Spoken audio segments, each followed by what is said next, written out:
Raffaele Padrone, lui è un nostro caro affezionato, ormai ospite illustre del telegiornale, nonché anche vice segretario nazionale della UGL Polizia di Stato. Ovviamente, diamo a Cesare ciò che è di Cesare. Parliamo della sicurezza, è stato un anno abbastanza travagliato, tanti gli episodi a livello nazionale ed internazionale, ma soprattutto dovremmo abituarci a questa costante di città blindate in vista delle festività e dei grandi eventi? Io credo proprio di sì, ormai c'è un'escalation anche di questi episodi che fortunatamente non vedono ancora la nostra città, e dico fortunatamente non vedono ancora la nostra città intaccata da questi attentati, perché ormai non si parla neanche più della bomba, direttore e telespettatori. Il problema può nascere da un'auto impazzita, da una cellula impazzita di questi signori che prendono la macchina, prendono il furgone, prendono la corriera come abbiamo visto e si buttano addosso alla folla. Chiaramente queste festività ci nutrono un attimino di attenzione in più. Dovremmo stare accorti anche noi stessi. Noi chiaramente abbiamo intensificato questa attività di controllo, purtroppo, come dico sempre, con personale che viene da fuori e quindi pagato da tutta la comunità, da tutti i cittadini, perché a Pordenone non siamo capaci di far arrivare il numero minimo per mandare avanti un ufficio come quello della Questura di Pordenone, e quindi in questo periodo più che altri dovremo avere una massima attenzione anche noi stessi, quindi non privarci delle nostre libertà assolutamente. Il territorio sarà assicurato comunque da personale, ripeto, di Pordenone e da personale che viene aggregato da fuori. Per questa attività l'amministrazione si è già prodigata.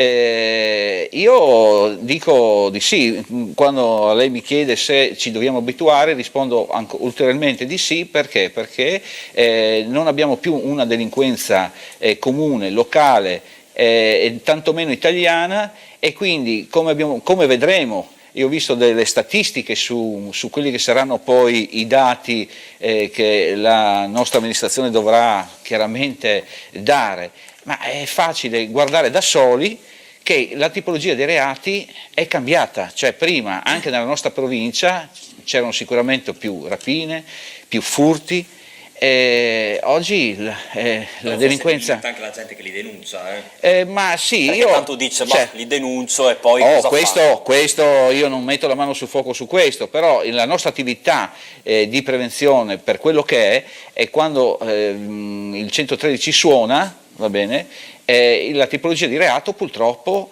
è cambiata, cioè adesso abbiamo le truffe online, abbiamo le truffe, i falsi avvocati, ne avete parlato anche voi, attenzione con gli anziani, sì, ma una sola giornata di ieri, quindi voglio dire è un reato più facile da commettere, che crea meno danni nel momento in cui il soggetto viene individuato, e questa è la gravità, meno danni, meno pena per questi soggetti, quindi bene. Attenzione, soprattutto in questi giorni anche di pensioni, di tredicesime, che queste persone si facciano vivere anche con la solita telefonata della rivista, perché qualcuno mi ha telefonato, con la rivista siamo della polizia, vendiamo queste riviste, magari il soggetto dice polizia un po' per dire voglio fare un aiuto.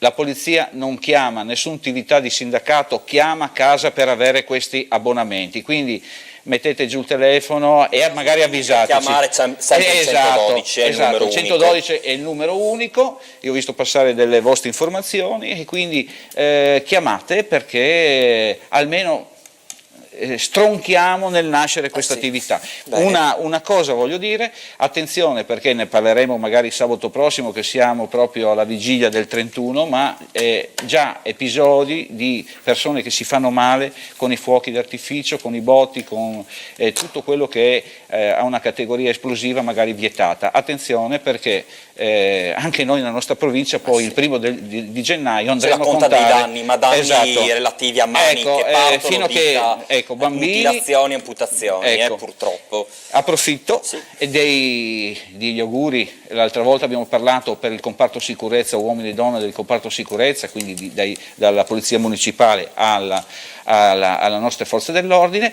Oggi lo voglio rivolgere innanzitutto alla redazione che mi ospita dal 2008, quindi al Cavalier Ruoso voglio fare personalmente i miei auguri, a voi dello staff, a lei direttore, perché dietro al TG c'è del lavoro non indifferente, e soprattutto a tutti gli amici, ecco, tutti gli amici che mi seguono fuori e che mi incontrano per la strada, e sono contento perché ancora nessuno mi ha detto ma cosa dice, purtroppo lei dice la verità. Arriverà anche qua arriverà, ma c'è sempre, prima o non poi. possiamo piacere a tutti, insomma. Sì, ovviamente. Grazie, ci vediamo magari tanti auguri anche a lei, prossimo, Raffaele grazie. Padrone.